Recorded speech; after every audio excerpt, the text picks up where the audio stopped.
एक राज्य का राजा बड़ा ही परेशान था। उसके ऊपर बहुत सारी जिम्मेदारियां थी और अपनी इसी जिम्मेदारियों के कारण वह दुखी रहता था। उसके जीवन में एक पल भी सुख नहीं था। राजा बस अपने जीवन में सुख चाहता था। राज्य चलाने की समस्या, लोगों की बात सुनने की समस्या, यह सब कुछ उन्हें बेकार का झंझट लगता था। वह चाहता था कि बिना किसी परेशानी के सब कुछ सही चलता रहे। फिर एक दिन उसके राज्य में एक गुरु पधारे। गुरु के प्रवचन सुनने के लिए लोगों की भीड़ लगी रहती थी। तब राजा स्वयं उस गुरु के पास पहुंचा और कहा, क्या आप मेरे समस्या का समाधान कर सकते हैं? गुरु ने कहा, यह तो समस्या पर निर्भर है कि तुम्हारी समस्या कैसी है। पहले अपना समस्या तो बताएं। राजा ने कहा, गुरुदेव, मैं खुलकर जीना चाहता हूँ। मैं दबा हुआ हूँ। इस राजपाट में मेरे ऊपर बहुत सारी जिम्मेदारियां हैं और इस कारण से मैं जीवन में सुखी नहीं हूँ। अगर मेरा यह राजपाट नहीं होता, ये जिम्मेदारियां नहीं होती, तो मैं शायद खुश होता, कितना सुखी होता मैं। कृपया मुझे कोई ऐसा मार्ग बताइए जिससे कि मैं इस सारी झंझट से मुक्त हो जाऊं, मैं सुकून से जी सकूं। राजा की बात सुनकर गुरु मुस्कुराए और गुरु ने कहा, यह तो बड़ा आसान है। इसका सिर्फ एक ही उपाय है और ज्यादातर लोग इसी उपाय को अपनाते हैं। आप भी अपना लीजिए। यह सुनकर राजा ने कहा, जब यह इतना आसान है तो कृपया मुझे जल्दी बताइए, वो उपाय क्या है? गुरु ने कहा, तुम अपना राजपाट मुझे देकर जिम्मेदारियों से मुक्त हो जाओ और यहाँ से चले जाओ अपना सुखी जीवन जीने के लिए। तुम इस जगह से आजाद हो जाओ। राजा ने कहा, गुरुदेव, जब यह जिम्मेदारियां मुझसे संभाली नहीं जाती तो आप इसे कैसे संभाल पाएंगे? मेरी तरह आपका जीवन भी दुख से भर जाएगा। गुरु ने कहा, कोई बात नहीं, हम दुख उठा लेंगे। और राजा अपने राज को गुरु को देने के लिए तैयार हो गया। उसने दरबार में सबके सामने गुरु का राज अभिषेक किया और खुद उस राज को छोड़कर चला गया। जाते समय वह अपने साथ कुछ धन लेकर गया था। राजा अपने जीवन को बहुत शांत स्वभाव के साथ काटना चाहता था, जैसे उसे किसी चीज का दबाव न हो, किसी चीज का डर न हो, कोई परेशानी न आए। राजा जिस धन को लेकर राजमहल से बाहर गया, उस धन से तो एक वर्ष राजा का आराम से गुजारा हो गया। अब राजा को चिंता और परेशानी होने लगी कि आने वाला समय में वह अपने जीवन को कैसे व्यतीत करेगा। तब उसने बचे हुए ध्यान से कुछ व्यापार शुरू करने की सोची। फिर उसने छोटा सा व्यापार आरंभ किया। उस व्यापार में राजा को इतना घाटा हुआ जो कि उसका जमा हुआ धन जो 6 महीने में खत्म होता, वह 1 महीने में खत्म हो गया। राजा के ऊपर और कर्जा भी उधार हो गया था। लोगों से उधार ले चुके थे और उसी कर्जा को चुकाने के चक्कर में उनका सारा कुछ बिक गया। वे सड़क पर आ गए थे।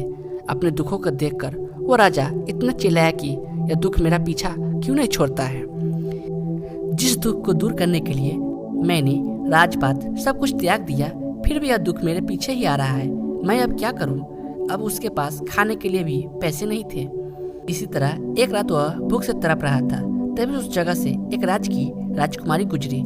जब उस राजकुमारी ने राजा को देखा कि राजा भूख से तड़पते हुए उसकी ओर देख रहा है, तो राजकुमारी को उस पर बहुत दया आ गई।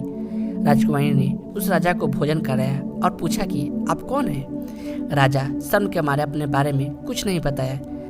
किसी कारणवश राजकुमारी को वह राजा बहुत पसंद आया, तो उनसे कहा कि मैं आपको पसंद करती हूँ, क्या आप मुझसे विवाह करेंगे? मेरे पिता एक राजा है और उनके बाद आप ही मेरे राज्य के राजा होंगे। राजकुमारी की बात सुनकर राजा ने सोचा कि यह बहुत अच्छा समय है मेरी गलती सुधारने के लिए। इसके बाद मेरा जीवन आसानी से कटेगा, आराम से गुजरेगा। तो राजा ने हाँ कह दी। दोनों का विवाह हो गया। राजकुमारी के पिता ने एक दिन राजा को बुलाया और कहा, हमने आसपास के सभी राज्य को जीतने का मन बनाया है और हम चाहते हैं कि आप मेरे सेना का सेनापति बनकर यह कार्यभार संभालें। यह सभी राज्य जीतकर हमें तोहफे में दे। राजकुमारी के पिता राजा की बात सुनकर वह राजा बहुत परेशान हो गया। फिर वह सोचने लगा कि अच्छा खासा बिना मेहनत के बिना कुछ करे ही जीवन चल रहा था। अब बेचारा राजा क्या करे? वह यह बात सुनकर ना भी नहीं कर सकता था और वह वहां से भाग भी नहीं सकता था। जब एक रात राजा को मौका मिला तो वह युद्ध शुरू होने से पहले ही रात को महल से निकल गया और फिर अपने साथ कुछ धन लेकर दूसरे राज्य में चला गया। फिर वहां गुजर बसर करने लगा। कुछ समय के बाद वह धन भी खत्म हो गया। अब उस पर खुद को पालने की जिम्मेदारियां आ गई थी। इसी तरह जब वह मजदूरी कर रहा था तो एक उसे अपने राज्य की याद आई। वह सोचने लगा कि मैं भला ठीक ठाक था, अपने राज्य में शान से जीता था, इतनी धन दौलत कितने महल, इतने लोग उसके चारों तरफ घूमते रहते थे। पहली बार वह मजदूर का जीवन जी रहा है। तब उसने सोचा क्यों ना अपना राज वापस चला जाए। फिर गुरु से विनती करके फिर से कहूँगा कि वह मेरा राज लौटा दे। यह निर्णय करने के पश्चात वह वापस अपने राज पर चला गया। उसने देखा कि राज्य में चारों ओर खुशहाली है। राज्य में नए नए निर्माण कार्य चल रहे हैं और सब लोग अपने नए राजा की तारीफ भी कर रहे हैं। राज्य की सीमा पर एक शक्तिशाली सेना भी खड़ी है जो अपने राज्य को बाहरी आक्रमणों से बचाती रहती है। यह सब देखकर वह अपने आप को और कोसने लगा और सीधे उस गुरु के पास पहुंचा और कहा, गुरुदेव, इस दुनिया में मुझे न यहाँ पर सुख मिल रहा था और न मुझे यहाँ से भागने के बाद सुख मिला। ऐसा क्यों हुआ? गुरुदेव उसकी बातों को सुनकर गुरु ने कहा, सुख और दुख तुम्हारे भीतर होते हैं। यह जगह बदलने से नहीं जाते। जगह तो हमेशा तुम्हारे साथ चलते रहेंगे। क्योंकि तुम नहीं बदल रहे हो तो तुम्हारा सुख और दुख कैसे बदलेंगे? जो अपनी जिम्मेदारियों से भागते हैं, जिम्मेदारियां उनके पीछे ही भागती है। वो उनसे कभी दूर नहीं हो सकता है, वो उनसे कभी पीछा नहीं छुड़ा सकता है। और जो जिम्मेदारियां को निभाते हैं, उसे समझते हैं, उनकी जिम्मेदारियां ही उनकी शक्ति बन जाती है और तब उन्हें कहीं भागना नहीं पड़ता। फिर गुरु ने एक चिड़िया के घोंसले की तरफ इशारा करते हुए कहा, देखो, वहाँ जो चिड़िया दिख रही है वह घोंसला बनाती है ताकि इसके बच्चे खुश रह सके, सुरक्षित रह सके। अगर वह चिड़िया अपनी जिम्मेदारियों से भाग जाए तो क्या उनके बच्चे सुरक्षित रह सकेंगे? और जब उनके बच्चे सुरक्षित नहीं रहेंगे तो वह सुरक्षित कैसे रहेगा? उनके बच्चे ही तो उनकी ताकत है। ना वहाँ घोंसला रहेगा, ना उनके बच्चे रहेंगे। उस घोंसले की वजह से ही आज वो चिड़िया सुरक्षित है, उनके बच्चे सुरक्षित है। और यह सारी चीजें उस चिड़िया की जिम्मेदारियों की वजह से, उनकी मेहनत की वजह से है। मेरी एक बात याद रखना, दुनिया में तुम कुछ भी करो, यह जिम्मेदारी है और तुम्हारा कर्म कभी तुम्हारा पीछा नहीं छोड़ेगी। लेकिन अगर तुम्हारे भीतर, तुम्हारे मन में परिवर्तन नहीं होगा तो एक भिखारी जो दुख उठा रहा है वह एक राजा भी उठा सकता है। और जरा सोचो, अगर हम भीतर से परिवर्तित हो जाए तो एक राजा जो सुख उठा सकता है वही सुख एक भिखारी भी उठा सकता है। भागने से कुछ नहीं होता है, बस इतना ही हो सकता है कि तुम जिंदगी भर भागते रहो ताकि समस्या तुम्हारे पीछे भागती रहे। इसलिए समस्या का सामना करो, खुद का सामना करो। जिस दिन खुद का सामना कर लिया, खुद को पा लिया, खुद को जीत लिया, तो उस दिन तुम सुखी रहोगे, तुम खुश रहोगे।